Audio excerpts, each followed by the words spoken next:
तो मूवी की स्टार्टिंग एक अननोन जगह से होती है जहाँ पर अटैक होने के कारण सभी लोग इधर उधर भाग रहे होते हैं कि तभी हम एक बिल्डिंग पर एक जाइंट स्पाइडर को देखते हैं जो कि साइज में काफी बड़ी होती है और वो अपने सामने आने वाली हर एक चीज को डिस्ट्रॉय कर रही होती है। वहीं उसके चारों तरफ काफी सारे हेलीकॉप्टर्स भी मौजूद होते हैं जो कि उसे मारने की कोशिश कर रहे होते हैं कि तभी सीन शिफ्ट होता है एक आदमी की तरफ जिसका नाम एलेक्स मैथिस होता है जो कि लॉस एंजलिस में एज अ एक्सटर्मिनेटर काम करता है और उसकी फाइनेंशियल कंडीशन भी कुछ ठीक नहीं होती। वहीं इन सब के बाद हम देखते हैं कि एलेक्स एक बूढ़ी औरत के घर एक माउस पकड़ने के लिए जाता है और उस माउस को पकड़ने के बाद वो उसे पार्क में छोड़ आता है। मगर जब एलेक्स वहाँ से जा रहा होता है तो तभी वो बूढ़ी औरत उसकी मदद करने के बदले एलेक्स को एक केक गिफ्ट करती है जिसके दरमियान उस बूढ़ी औरत को एलेक्स के हाथ पर एक स्पाइडर दिखाई देता है जिसे देखकर वो उसे अपनी सैंडल की मदद से मारने की कोशिश करती है मगर गलती से उसका निशाना चूक जाता है और वो स्पाइडर एलेक्स को काट लेती है जिसकी वजह से एलेक्स अब एंटी पॉइजन इंजेक्शन लगवाने के लिए हॉस्पिटल जाता है जहां पर एक नर्स उसे इंजेक्शन दे देती है। वहीं इसी बीच हम उस हॉस्पिटल में एक डेड बॉडी को देखते हैं जो कि एक बैग में बंद होती है कि तभी उसमें कुछ हलचल होने लगती है जिसकी आवाज सुनकर वहां खड़ा एक डॉक्टर उस बैग को चेक करने के लिए जाता है और जब वो उस बैग को चेक कर रहा होता है तो तभी अचानक से वहाँ सभी लाइट्स ऑफ हो जाती है मगर लाइट आने के बाद जैसे ही वो उस डेड बॉडी को चेक करने जाता है तो तभी उस डॉक्टर के गर्दन पर एक जाइंट स्पाइडर काट लेती है जिसकी वजह से वो डॉक्टर चिल्लाने लगता है और फायर अलार्म बजा देता है जिसके कारण हॉस्पिटल में सभी लोग पैनिक हो जाते हैं। इन सब के बाद हम देखते हैं कि एक गार्ड उस डॉक्टर को बाहर ले आता है जहाँ पर वो डॉक्टर उस हॉस्पिटल के मालिक को उस स्पाइडर के बारे में बताता है और कहता है कि उसने अपनी जिंदगी में इतने बड़े साइज का स्पाइडर कभी नहीं देखा मगर उस हॉस्पिटल का मालिक उसकी बातों का यकीन नहीं करता और उस पर काफी गुस्सा होता है। लेकिन तभी वहाँ एलेक्स उन्हें बताता है कि उसे स्पाइडर्स के बारे में काफी नॉलेज है और वो उनकी मदद कर सकता है मगर इसके बदले वो उस हॉस्पिटल के मालिक से उसका बिल माफ करने के लिए बोलता है जिस पर हॉस्पिटल का मालिक उसकी बात मान लेता है। जिसके बाद एलेक्स एक गार्ड के साथ वहाँ उस मुर्दा घर में जाता है जहाँ वो उस डेड बॉडी को देखता है। दरअसल उस डेड बॉडी के सारे पार्ट्स उस स्पाइडर ने खा लिए थे और साथ ही उस डेड बॉडी में काफी सारे जाले लगे हुए थे जिसे देखकर एलेक्स काफी घबरा जाता है और उस रूम को चेक करने लगता है जिसके दरमियान उसे वहाँ पर एक वेंटिलेशन डोर खुला मिलता है जिसे देखकर एलेक्स समझ जाता है कि वो स्पाइडर अब उस रूम में नहीं है और इसलिए वो उस गार्ड से पूछता है कि आखिर वो रास्ता जाता कहाँ है जिस पर वो गार्ड उसे बताता है कि वो रास्ता नीचे बेसमेंट तक जाता है जिसे सुनकर एलेक्स तुरंत वहाँ से बेसमेंट में जाने के लिए निकल जाता है।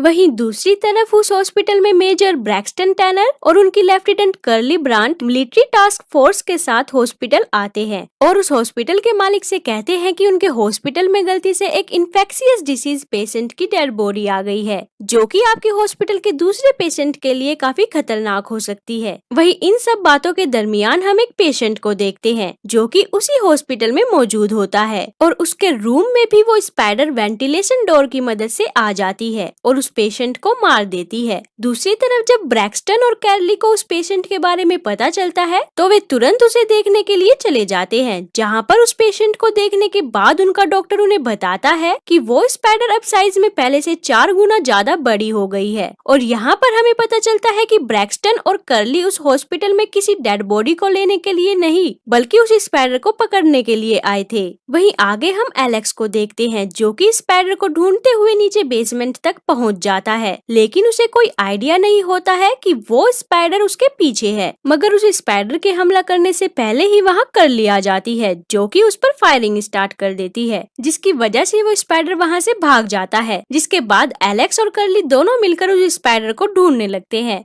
और जैसे ही वो स्पाइडर उन्हें दिखाई देता है तो कर्ली उस पर फिर से शूट करने लगती है मगर गलती से उसका निशाना चूक जाता है जिसकी वजह से वो स्पाइडर सीवर के अंदर चली जाती है। वहीं इन सभी बातों के बाद कर्ली अब एलेक्स को ब्रैक्सटन के पास ले आती है जहां ब्रैक्सटन एलेक्स से उस स्पाइडर के बारे में पूछता है जिस पर एलेक्स उसे बताता है कि वो स्पाइडर काफी बड़ा और काफी खतरनाक है जिसे सुनकर ब्रैक्सटन काफी घबरा जाता है और एलेक्स को वहाँ से जाने के लिए बोलता है मगर एलेक्स वहाँ वहाँ से जाने की बजाय उस गार्ड के साथ स्पाइडर को ढूंढने के लिए निकल जाता है। इसी बीच हम कुछ सोल्जर्स को देखते हैं जो कि उस स्पाइडर को ढूंढने के लिए सीवर के अंदर आए होते हैं, जहाँ पर उन्हें उस स्पाइडर के काफी सारे जाले दिखाई देते हैं और साथ ही उन्हें वहाँ पर काफी सारे लोगों की डेड बॉडी भी दिखाई देती है जिन्हें कि वो स्पाइडर मार चुका था। वहीं दूसरी तरफ अब वो स्पाइडर उस सीवर से निकलकर एक पार्क में पहुँच जाती है और यहाँ हम देखते हैं कि उस स्पाइडर का साइज पहले से भी 4 गुना ज्यादा बढ़ गया है, जिसकी वजह से पार्क में मौजूद सभी लोग उसे देखकर डर जाते हैं और वहाँ से भागने लगते हैं। मगर उनके भागने से पहले ही वो स्पाइडर उन पर हमला कर देती है और उन्हें मार देती है। आखिर में वो स्पाइडर एक छोटे बच्चे पर हमला करने के लिए आगे बढ़ती है, लेकिन उसके हमला करने से पहले ही वहाँ एलेक्स आ जाता है जो कि उस स्पाइडर को अपनी तरफ अट्रैक्ट कर लेता है, जिसकी वजह से वो स्पाइडर उसका पीछा करने लगती है। और जब वो स्पाइडर उसका पीछा कर रही होती है तो तभी एलेक्स के पास कर्ली का फोन आता है, जिसमें वो उसे बताती है कि आगे उनका एक ग्रुप उस स्पाइडर को मारने के लिए उसका वेट कर रहा है। लेकिन इससे पहले कि एलेक्स को उसकी बात समझ आती, वे दोनों वहाँ तक पहुँच जाते हैं, जहाँ पहुँचकर वे दोनों कार से निकलकर छुप जाते हैं। जिसके बाद वहाँ खड़े सभी सोल्जर उस स्पाइडर पर फायरिंग करना स्टार्ट कर देते हैं, लेकिन बदकिस्मती से उस स्पाइडर को उनकी गोलियों का कोई असर नहीं होता, जिसे देखकर वे सभी काफी घबरा जाते हैं। मगर तभी वो स्पाइडर एलेक्स के ट्रक से उन पर हमला कर देती है और वहाँ से भागकर एक जंगल में चली जाती है। वहीं अब उस स्पाइडर को ढूंढने के लिए कर्ली अपने ग्रुप के साथ उस जंगल में जाती है, मगर जाने से पहले एलेक्स कर्ली से कहता है कि मैं भी तुम्हारे साथ तुम्हारी मदद करने के लिए आ रहा हूँ, जिस पर कर्ली उसे उनके साथ आने से मना कर देती है और जंगल में चली जाती है, जहाँ पहुंचकर कर्ली के ज्यादातर साथी उस स्पाइडर की वजह से मारे जाते हैं, जिसे देखकर कर्ली काफी घबरा जाती है और वहाँ से भागने लगती है। मगर तभी उसका हाथ उस स्पाइडर के एक वेब में फंस जाता है, जिसकी वजह से कर्ली अपने हाथ को उस वेब से छुड़ाने की काफी कोशिश करती है, लेकिन वो अपने हाथ को छुड़ाने में नाकामयाब हो जाती है कि तभी इतने में वहाँ पर एलेक्स आ जाता है, जो कि एक चाकू की मदद से उस वेब को काट देता है, जिसके दौरान वो स्पाइडर उन्हें देख लेती है और उन पर हमला करने के लिए आगे बढ़ती है। लेकिन उसके हमला करने से पहले ही वहाँ पर वो गार्ड आ जाता है, जो कि उस स्पाइडर पर फायरिंग करने लगता है और उस स्पाइडर पर फायरिंग करने के कारण उन्हें वहाँ से भागने का मौका मिल जाता है। मगर जब वे सभी उस स्पाइडर से बचकर भाग रहे होते हैं तो तभी वो स्पाइडर कर्ली को अपने वेब की मदद से पकड़ लेती है, जिसके तुरंत बाद वहाँ पर काफी सारे सोल्जर्स आ जाते हैं जो कि उस स्पाइडर पर फायरिंग करने लगते हैं, जिसकी वजह से वो स्पाइडर कर्ली को लेकर वहाँ से चली जाती है। वही इन सभी बातों के बाद हम ब्रैक्सटन और उसकी टीम को देखते हैं, जहाँ पर एलेक्स गुस्से में आकर ब्रैक्सटन से पूछता है कि यहाँ पर चल क्या रहा है और वो इतनी बड़ी स्पाइडर आखिर आई कहाँ से, जिस पर वहाँ मौजूद एक प्रोफेसर उसे बताता है कि उन्हें मार्स पर एक एलियन का डीएनए मिला था, जिसकी मदद से उन्होंने हार्मोन की ग्रोथ को बढ़ाने के लिए उसे एक स्पाइडर पर टेस्ट किया था, लेकिन उनका एक्सपेरिमेंट किसी वजह से फेल हो गया, जिसकी वजह से उस स्पाइडर का साइज बढ़ता ही जा रहा है। और साथ ही वो प्रोफेसर उसे ये भी बताता है कि वो स्पाइडर अब लास्ट स्टेज पर पहुंच चुकी है, जिसका मतलब है कि वो स्पाइडर अब अपने साइज के स्पाइडर्स को रिप्रोड्यूस करेगी, जिसे सुनकर वे सभी काफी घबरा जाते हैं। वहीं दूसरी तरफ हम उस स्पाइडर को देखते हैं जो कि उस सिटी में बुरी तरह से तबाही मचा रही होती है और देखते ही देखते वो स्पाइडर एक बिल्डिंग के टॉप पर पहुंच जाती है, जहां पर काफी सारे हेलीकॉप्टर उसे मारने की कोशिश कर रहे होते हैं। और यहाँ पर हमें पता चलता है कि उस स्पाइडर ने अपने अंडे उस बिल्डिंग में दिए होते हैं, जिन्हें बचाने के लिए वो उन हेलीकॉप्टर्स को डिस्ट्रॉय कर देती है और साथ ही वो कर्ली और बाकी लोगों को भी उस बिल्डिंग में ले आती है